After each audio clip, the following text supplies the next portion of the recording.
On this episode, we've wrapped up our seed production decisions for acres and varieties here at Merschman Seeds. A magnifying glass is on a courtroom in Cape Girardeau, Missouri this week for the trial of Bader Peach Farms versus Monsanto, which is now Bayer. Bader Peach Farms is suing Monsanto for having their product of Dicamba unintentionally kill their peach farm. Who's to blame? That is what's up for debate. It really gives the agricultural industry a black eye. Merschman Seeds was at the Iowa Power Farming Show in Des Moines earlier this week. Hear what Tommy has to say about it. With an interesting change of events, Corteva just announced they are going all in on the Enlist E3 platform. Hi, this is Joe Merschman. Welcome to Cup of Joe, episode number 27, season 2. Today we have our regulars, Ben and Turk and Tommy, and we're going to start with Ben first. What do you got? So this week we've been working on seed production, and we finalized, I think, where we're at for the whole production scale for where we're at with the matrix. So our seed growers are going to start seeing their contracts and stuff like that show up. So that was a pretty big project that we've gotten moved up. We can move on to the next project now, I guess is what I'm saying. We got 4 new products that we'll be highlighting in the future for the 2021 sales season. So we'll highlight those in future Cup of Joe episodes. But it's been a busy week, and we got a big project done, and ready to move on to the next thing. So Calculating what we need for seed production is always a challenge, and I know it takes a lot of time looking through all the products and trying to put the best lineup possible. And what I've seen, we got a pretty stout lineup. Going to be 2021 will be a pretty exciting year for farmers too. And we had the salespeople all in to help us project in our crystal ball to help your project a little bit easier. So. Yeah, and I think our goal is in 2021 will be that we'll grow enough supply of existing varieties that there will be no shortages, no allocations, and none of that hype that a lot of companies use on try to twist your arm to make decisions. We're going to tell you right up front, we're going to have good supplies and lots of high quality seed. Speaking of high quality seed, we had 2 more 100 germ lots that came back this week. One from our southern plant, RD Conditioning, and one here at West Point. So seed quality is really good this year. So that's something we talked about before, that farmers, if you're really pinching pennies, you could probably cut your rate 5% this year. Now that's a seed company telling you to do that, which is suicide, for sales. But the reality of it is, 5% on your seed cost is a big deal. Yeah. So if we're a little bit higher, keep in mind the germination, you can knock your population back 5%. So we're very competitive. We're very confident in that. Yeah, very confident.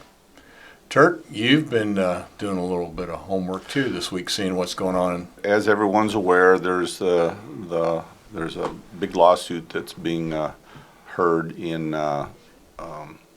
Cape Girardeau, Missouri, talking about the Dicamba drift and Bader Peach Farm that had most of their trees damaged or lost because of all the Dicamba that moved in and basically destroyed their entire production and killed many trees.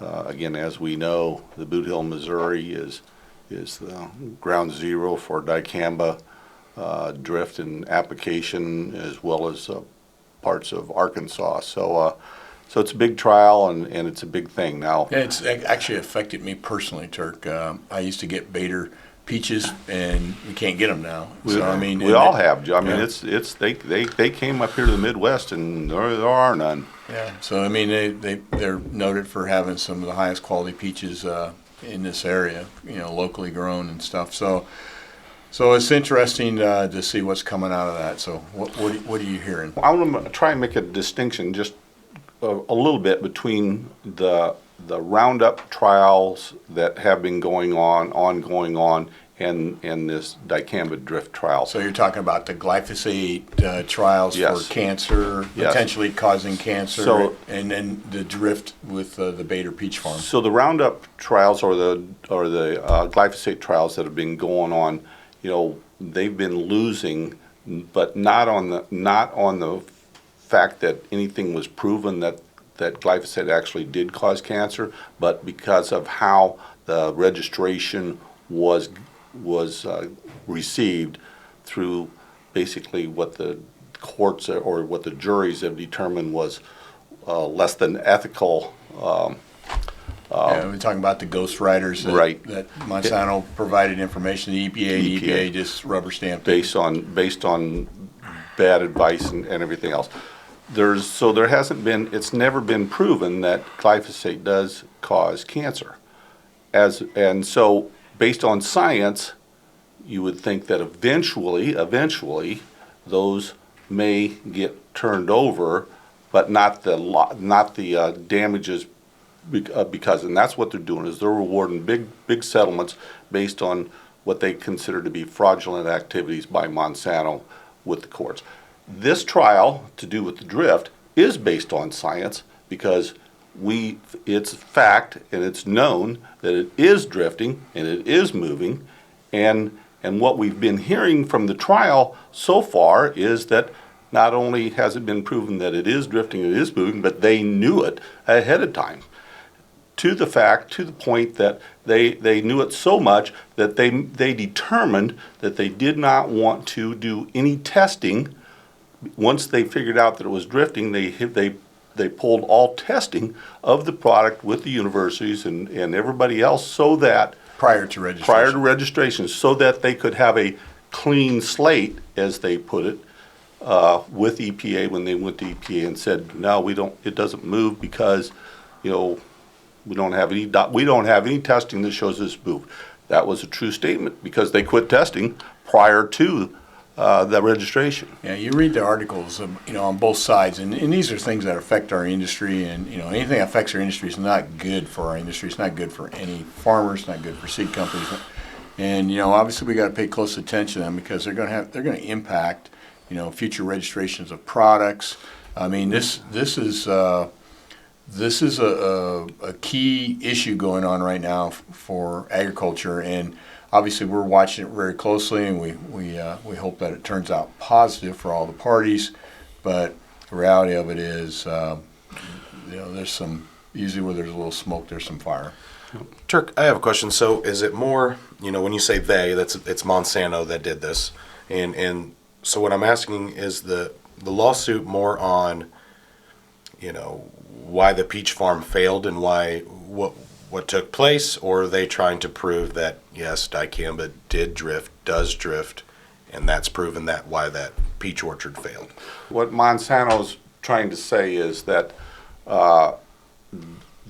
any drift that happened was not due to their products. It was due to farmers doing illegal activities and spraying products that weren't labeled and on and on and on. Yeah, Tommy, if you remember, Monsanto released the Extend soybeans 1 year before the herbicide was labeled. And so there's a group of farmers down there that planted the Extend soybeans and then used non-labeled Dicamba at that time and applied it. They didn't even have a vapor grip wasn't even available at the time. So they were using basically just what you would use on corn. So at that point, Clarity. So at that point, Problem. Monsanto had sold a product, and the farmers didn't have a product chemical to spray over the top. So the liability comes back on Monsanto at that point, not the illegal usage of these products. I think that's the debate. In other words, I don't know if the liability. I mean, in other words, I think that's the legal thing they're trying to argue out is that just because we sold this product a year in advance, and some farmers went ahead and did it without violating law. So who's at fault? I mean, that's what we're really trying to determine. And then where did it come from? And I mean, it is a very, very difficult situation, and you can see both sides of the story. But I think the most disturbing thing that I've read from the testimony was that Monsanto knew the product would drift. They knew they were going to have problems, and they even calculated how many potential complaints they were going to have. Mm-hmm. And they basically would not let anybody test it prior to registration. So there were some things that they did to kind of stack the deck to get this approval. At least they haven't rebutted it, but obviously that's this is what we're hearing. So We'll just have to pay attention because it's going to affect all future registrations. This is going to be a bad thing. At the end of the day, it's a bad thing for baiters. It's going to be a bad thing for Monsanto. It's going to be a bad thing for our industry. And so we need to follow it because things are going to change. Baiters are out of business. And it's not just baiters. Well, it severely crippled their business. Yes. There is virtually every orchard in that part of the country has been affected, and whether there will be more additional lawsuits in the future is yet to be determined. But environmentally, everything is affected in that part of the country because of it. I mean, we've heard and seen the evidence that virtually every plant susceptible to Dicamba was affected in the area, regardless of where it came from. Nobody knows where it came from. Again, it's like it was a fog of the spray at some time or another that affected everything down there. Yeah, and they're using it on cotton, they're using it on soybeans in that area down there. So I mean, there's lots of potential sources for Dicamba off-target movement. And the fact that it does move, vapor does move, and there's really no way to determine that it came from you, or if it came from you, or if it came from you. Correct. It was in the air and it moved. Who's responsible for that point? And if you can't decide who the farmer was, who's ultimately liable? Is it the product of manufacturer, the product, or the trait, or what? That's what they're trying to sort out down there. It'll be very interesting to see the outcome of this trial. And again, we're all gonna pay in the end. It's all gonna cost us in some fashion. Some of the issues that we have. Well, I hope some weed scientists get some apologies given to them because I know they've gone through the ringers, and that's a lot of added stress that was unnecessary. Anybody that was trying to tell the real story was definitely scrutinized and blackballed by Monsanto. We'll just have to watch out and see how this plays out. Unfortunately, Bayer basically inherited all these problems, so they have to deal with them. They have to deal with them. They bought the problem because it all happened before they purchased Monsanto. So Tommy, let's talk about something a little more positive. You were up at the Iowa Power Show in Des Moines, the third largest indoor show in the nation. Yes, and you had a pretty good week. You didn't have any snowstorms or anything. So. Yeah, the weather was nice. President Trump was in town Thursday. Traffic was really interesting. He was kind of the buzz of the talk of the show on how that was all going to go. But had a good show Tuesday through Thursday. A lot of people come through the booth, a lot of existing customers, a lot of new customers, Joe.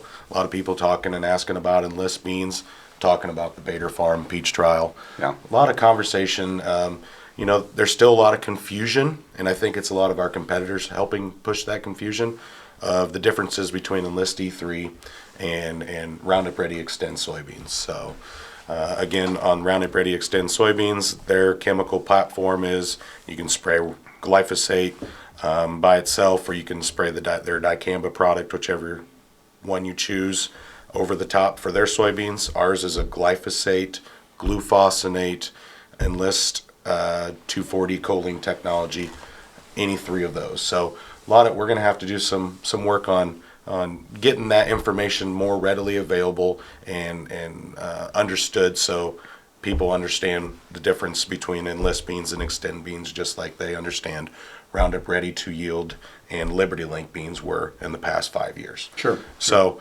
we had a lot of education on that, a lot of talking about new products coming down, us getting more comfortable and really beefing up our products here on the Enlist E3 side. A lot of good conversations about our Liberty Link GT27s, Joe. A lot of customers came in and expressed their happiness with the amount of defensive traits and the yield behind those LLGT27s. Yeah, and that also to be noted, since we're talking about Liberty Link GT27s, is the comment period is open for the Elite 27 herbicide, which is the balance piece. And interesting, as I was looking at it, Iowa, we have no counties that you can spray it in this spring once it gets labeled, or Illinois. And it's interesting that if a county had an endangered species in it, obviously that county was taken off the potential for use of Elite 27, the balanced piece, or balanced bean, which was its original name. But they also took all the counties around it That touched it. as a buffer. So that's where we're at today, and compared to the Dicamba off-target movement, that's 120 feet. It was the buffer, but this product now is a one county. Wow. So, I mean, I don't see where registrations of any new herbicides will ever be possible. In fact, we were at the Land Expo a couple of weeks ago, and they said basically everything's going to have to be biological to get through the EPA in the future.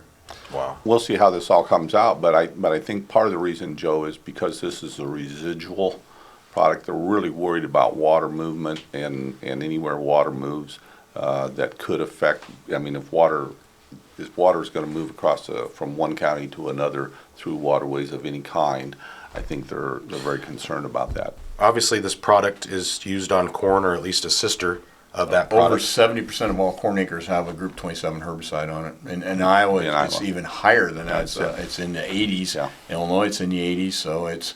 But nationally, on all corn acres, about 70% of all corn gets treated with some type of Group 27 herbicide. So this is isoxafludol, which is Elite 27. It's a Group 27 herbicide, but now it's being restricted to 6 counties in Missouri, none in Iowa, none in Illinois. So it's because just on of a crop. endangered species. It's just On the original application for registration. interesting. So it's okay for corn, but not for soybeans. Well, and that's the question is when that corn herbicide balance comes up for re-registration, will they apply the same rules? More than likely they will. Yep. So anyway, the Power Show was a good showing, and we had a lot of good time, a lot of great conversations, all around a great week. Yep. So Great. I was the Hy-Vee Center and the Wells Fargo Arena. The staff there and everybody does a great job. Need anything? Everybody's friendly, well to get around with. No bad feelings. Everybody was happy. It was a good show. Huge facility. Huge facility, yes. Huge facility. So Joe, I seen MS Technologies was in the news this week. You're the president of MS Technologies. What can you tell you? There was a press release put out by Corteva, and basically, I can just kind of summarize it. Corteva, of course, is the Dow-DuPont merger, now the new company. So if you got Dow and DuPont, you got some big players in there. You got Mycogen, you got Pioneer.